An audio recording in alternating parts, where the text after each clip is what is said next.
నమస్కారం NS news కి స్వాగతం నా పేరు ఉషా ముందుగా ముఖ్యాంశాలు కరీంనగర్ పార్లమెంట్ నియోజకవర్గం ఎన్నికల సందర్భంగా ప్రైవేట్ విద్యా సంస్థల్లో పనిచేస్తున్నటువంటి ఉపాధ్యాయులు మరియు ఇతర సిబ్బంది బీఆర్ఎస్ అభ్యర్థి బోయినపల్లి వినోద్ కుమార్ గెలుపు కొరకు గడప గడపకు ఇంటింటా ప్రచారం నిర్వహించారు।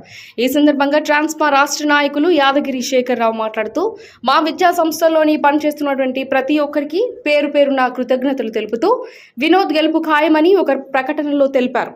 ఏ పట్టణానికి వెళ్ళినా ఏ గ్రామానికి వెళ్ళినా ఏ వార్డుకు వెళ్ళినా ప్రతి ఇంట వినోద్కు ఓటు వేసి భారీ మెజారిటీతో గెలిపిస్తామని హామీ ఇచ్చారు। ప్రజలు కొన్ని విషయాలు వేసిన ప్రశ్నలకు ఎందుకు వినోద్ కుమార్కు ఓటు వేయాలని చెప్పి అంటున్నారు అని అడిగినందుకు వినోద్ కుమార్ గెలిస్తే ప్రతి ఒక్కరి అవసరాన్ని తన అవసరంగా భావించి వారి సొంత పనిగా స్వీకరించి పనిని పూర్తి చేస్తారని అన్నారు। ఎంతమంది టీచర్లు స్వచ్ఛందంగా వస్తే వినోదనకు మనం కంపెనీ చేయగలము అని తీసుకుంటే ప్రతి ఫస్ట్ రోజు ఒక 100 మంది టీచర్స్ రావడం జరిగిందండి। ఎందుకని టీచర్స్ ముందుకు రావడం జరిగిందంటే కరోనా సిచ్యువేషన్లో మనము చెప్పిన మేనేజ్మెంటే కాకుండా మనల్ని ఎవ్వరూ ఆదుకోలేదు। అదే బీఆర్ఎస్ ప్రభుత్వం అప్పుడు అమల్లో ఉంది। వారి సహాయంతో ఫస్ట్ మన సార్ దగ్గరికి వెళ్ళి ఏదైనా అడిగితే లేదు కాదు నేను చెయ్యను అని మాట్లాడే వాళ్ళు ఫస్ట్ మన శేఖర్ గారు। మన కరోనా టైంలో చాలా మన కోసం కొట్లాడింది Shekhar Rao sir.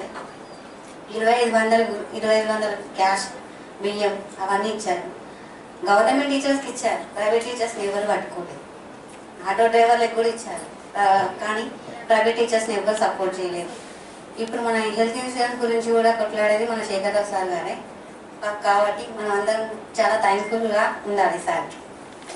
Presently first నేను స్టార్ట్ అయినప్పుడు చాలా భయం వేసిందండి నాకు, అసలు ఎలా వెళ్ళాలి అంటే ఏం చేయాలి అని సార్ కొంచెం నాకు జూమ్ మీటింగ్ లో చెప్పారు ఇలా ఇలా చెప్పాలి అని। అయినా కూడా స్టార్టింగ్ చాలా భయపడిపోయాను, ఒక 1-2 డేస్ భయపడి తర్వాత వాళ్ళు నన్ను క్వశ్చన్స్ అడుగుతూ ఉంటే నేను ఎందుకు ఆన్సర్ చేయలేను అన్న క్వశ్చన్ నేనే చేసుకున్నాను। అప్పుడు నేను ఏం చేస్తానంటే వాళ్ళు నన్ను అసలు మీరు బీఆర్ఎస్ ఎందుకు సపోర్ట్ చేస్తున్నారు, as a teacher you should not give support to the BRS that told some of the opposite members. So I give an answer, compulsory we have to do. Why we should not give support to our BRS party? Because they are thinking about us, about our health issues and everything else. They are giving support to us. Then why we should go back? We should step forward and we should give answer to the opposite parties also. And we should lead in that time. And compulsory we have to be in one line and we have to get success to vote for our BRS party. Okay? Thank you so much for giving this. నమస్కారాలు। Campaigning లో ఉన్నప్పుడు అందరూ మంచి response తో ఉన్నారు। మనకు ఈ Vinod sir గారు చేసిన మంచి అంటే ఈ వాటరు, ఇంకా స్మార్ట్ సిటీ, తర్వాత కరెంటు, రైతు బంధు ఇవన్నీ అక్కడ మేము క్యాంపెనింగ్ లో చేస్తున్నప్పుడు మాకు వాళ్ళ అభిప్రాయాలు మంచిగా చెప్తున్నారు, అంటే పాజిటివ్గా చెప్తున్నారు। హరీష్ రావు సార్, వినోద్ కుమార్ సార్, అప్పుడు మన ఎంపీ వినోద్ కుమార్ సార్ కాకున్నా కూడా మనందరూ బీఆర్ఎస్ పార్టీ తరఫున వీళ్ళందరూ మాట్లాడి ప్రతి టీచర్కు 2025 కిలోల బియ్యాన్ని ఇవ్వడం జరిగింది। అవి ఎంతో కొంత మనకు మేనేజ్మెంట్ కాకుండా ఎవరు సాయం చేసుకున్నా టీఆర్ఎస్ ప్రభుత్వం అనేది సహాయం చేయడం జరిగింది। అదే కృతజ్ఞతా భావంతో ఇప్పుడున్న టీచర్లందరూ అన్ని ప్రాబ్లమ్స్ తోనే ఉన్నాం సార్। ఏదంటే చాలా జీతాలతో బ్రతుకుతున్నాం మేము। మాకు సడన్లీ చనిపోయినా కూడా మా కుటుంబానికి ఒక 10,000 ఇన్సూరెన్సే కానీ హెల్త్ కార్డ్స్ కానీ సడన్లీ ఇప్పుడు మాకున్న సిచ్యువేషన్లో ఇన్ టైంలో స్కూల్కి రావాలి। ఏదో ఇంట్లో అన్ని వర్క్స్ చేసుకొని జెంట్స్ కంటే లేడీస్కి ఎక్కువ ప్రాబ్లమ్స్ ఉంటాయి, మేము ఇంట్లో వర్క్ చేసుకోవాలి, ఇన్ టైంలో స్కూల్లో ఉండాలి। కావాలంటే ఇప్పుడు ఆఫ్టర్ కరోనా తర్వాత ఎన్నో హెల్త్ ప్రాబ్లమ్స్ తోని ఇప్పుడున్న మనిషి 1 గంట తర్వాత ఉన్నాడా లేడా అని కూడా చెప్పలేని గ్యారంటీతో బ్రతుకుతున్నాం। మాకు హెల్త్ కార్డ్స్ ఇస్తామని మమ్మల్ని గుర్తించి ఈ శేఖర్ రావు సారు, వినోద్ కుమార్ సారు మమ్మల్ని ఈ క్యాంపెయిన్లో ఖచ్చితంగా మీకు హెల్త్ కార్డ్స్ 10 lakhs ఇన్సూరెన్స్ ఇస్తామని మాకు ప్రోత్సహించారు। ఇదే ప్రోత్సాహంతో మేము ఈ హుజరాబాద్ కాన్స్టిట్యూషన్ అయినా జమ్మికుంట కాన్స్టిట్యూషన్ అయినా చేసి మేము ఒక టీచర్స్ అయినా మాకే చేస్తున్నాడు। ఈయనే కనుక మనకు ఎంపీగా కరీంనగర్ నుండి ఎన్నికైతే టీచర్సే కాకుండా ప్రజలకు ఎంత చేస్తాడో ఆలోచించండి। ఒక టీచర్స్ మై చెప్తున్నాం, ఏది చెప్పినా కూడా టీచర్ చెప్తే 10 మందికి సమంజసం అనిపిస్తుంది। కాబట్టి మాకు చేసిన న్యాయాన్ని అందరికి కూడా కావాలి అనుకునే వాళ్ళు ఖచ్చితంగా ఒక్కరు కాదు, ఆ కుటుంబంలో చదువుకున్న ఎవరైనా అర్థం చేసుకొని తీరాలని గడప గడపకు ప్రచారం చేయడం జరుగుతుంది. ఎట్లాగైనా వినోదన్న సార్ అయితే ఖచ్చితంగా మనకు పార్లమెంట్ ఎంపీగా ఎన్నికైతాడు, మనకున్న ప్రాబ్లమ్స్ ను తీర్చుతాడని ఈ సభాముఖంగా అందరినీ కోరుకుంటాను. ఇంతటితో నా చిన్న ఉపన్యాసం. ముఖ్యంగా మీరు ఇన్ని రోజుల నుంచి తిరుగుతారు కదా, ఈ తిరిగే అంశాన్ని అది జమ్ముకుంట కావచ్చు, వివిధ కాన్సెప్ట్స్ లో తిరుగుతూ ఉన్నారు, డోర్ టు డోర్ క్యాంపెయిన్ చేస్తూ ఉన్నారు. మరి ఈ సందర్భంగా ఒకసారి అట్లా గెట్ టుగెదర్ అయిదామన్న ఆలోచనతోనే పెట్టడం జరిగింది. ప్రెస్ మీట్ కన్నా ఎక్కువ ఇంపార్టెన్స్ ఇది. మనం తిరుగుతున్నప్పుడు మనం అంటే మనం జనరల్గా చిన్నపిల్లలకు కాదు, వీఆర్ ఆల్ ఎడ్యుకేటెడ్స్. మనం ఎడ్యుకేట్ చేస్తున్నాం వేరే వాళ్ళని, అంటే పిల్లల్ని అందరినీ కూడా తల్లిదండ్రులు కూడా అవేర్నెస్ తీసుకొస్తున్నాం, చక్కని చదువు చెప్తున్నాం. సో ఎందుకు కొట్లాడుతున్నాం అనేది మీకు వాస్తవంగా చాలా మంది తెలియదు.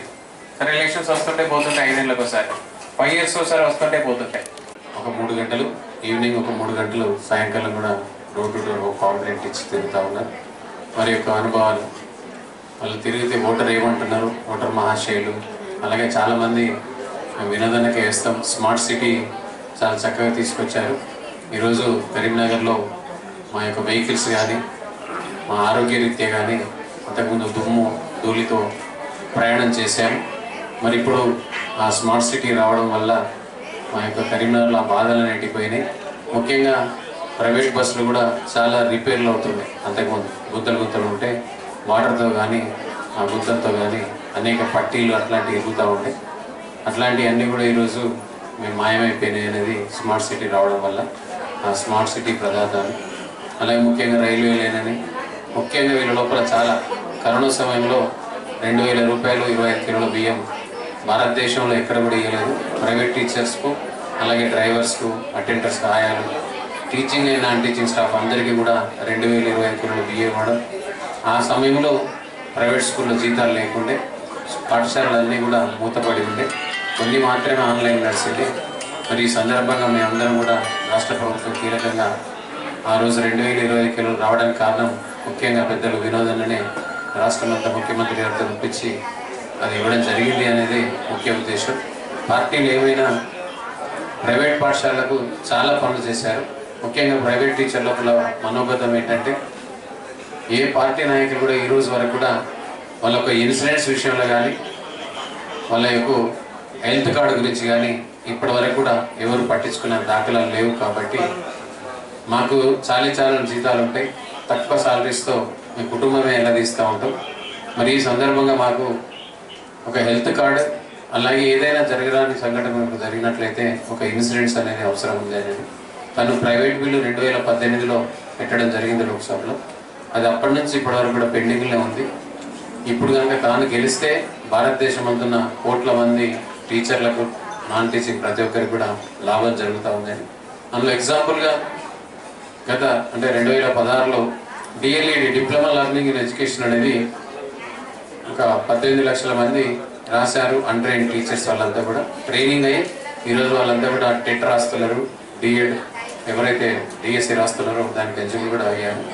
సేమ్ టైం మళ్ళీ ఇప్పుడు కూడా ట్రైనింగ్ అది తీసుకొస్తూ ఉంటున్నారు. ముఖ్యంగా ప్రైవేట్ స్కూల్లో మన కరోనా తర్వాత టీచర్స్ అంతా కూడా వేరే దిక్కు వెళ్ళిపోయారు, చాలామంది ఇతర రంగాలకి.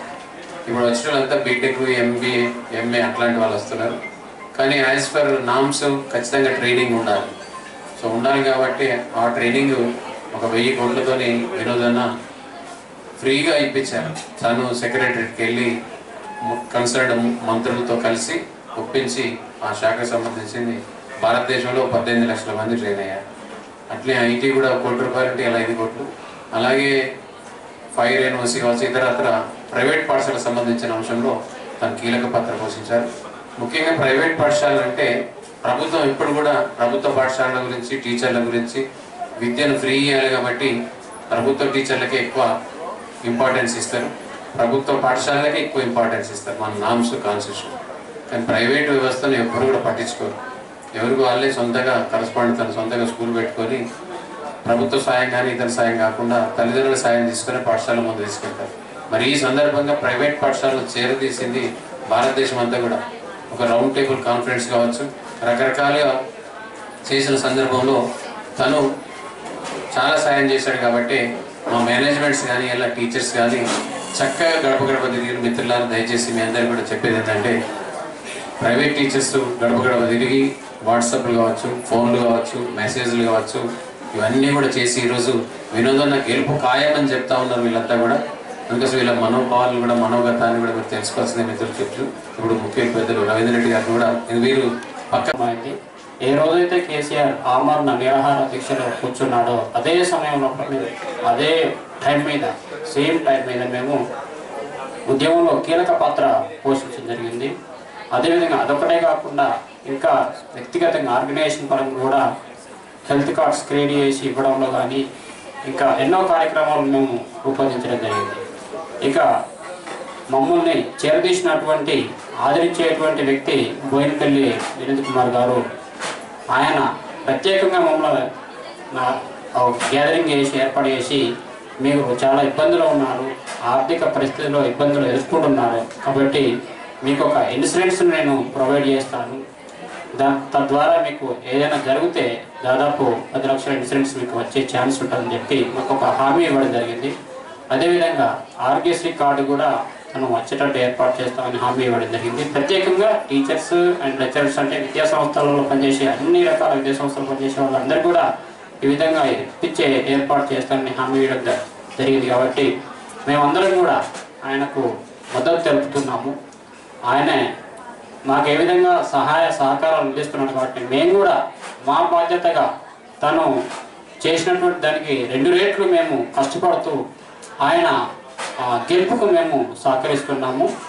సో ఇంకా చెప్పాలంటే ఆయన గురించి ఎంత చెప్పినా తక్కువే. ఆయన వ్యక్తిగతంగా ఎన్నో అభివృద్ధి కార్యక్రమాలు చేశాడు. అటు బీఆర్ఎస్ పార్టీ తరఫున కూడా ఎన్నో అభివృద్ధి కార్యక్రమాలు అంటే అటు బీజేపీతో కొట్లాడి కూడా అక్కడ సెంట్రల్లో ఉన్నటువంటి పార్టీతో కొట్లాడి కూడా స్మార్ట్ సిటీ తేవడంలో కానీ ఇక్కడ స్టేట్ లెవెల్లో టీడీటీ తేవడంలో కానీ ఇవన్నీ ఎన్నో కార్యక్రమాలు వ్యక్తిగతంగా కూడా చేసిన సందర్భాలు ఉన్నాయి. ఏది ఏమైనా ఆయన ఒక చట్టాన్ని అవగాహన చేసినటువంటి వ్యక్తి, ఒక విజన్ ఉన్నటువంటి వ్యక్తి, ఒక న్యాయమైనటువంటి వ్యక్తి. ఆయన చెప్పాలంటే ఒక విధంగా ఇక్కడ పొలిటికల్కు సంబంధమే లేనట్టుగా ఆయనకు చేస్తున్నాడు కాబట్టి ఆయనకు ప్రత్యేకంగా మనం అంతా హార్ట్ఫుల్గా కృతజ్ఞతలు తెలియజేస్తూ మేమందరము తప్పకుండా ఆయనకు సహకరిస్తాము. ఆయన గెలుపుకు దాదాపు మేము ఎక్కడ జరిగినా కూడా ఆయన గెలుపు సాధ్యమని చెప్తున్నారు. కాబట్టి ఈ విధంగా మేము సహకరించి ముందుకు వెళ్తాము, గెలుపు తోడ్పడతామని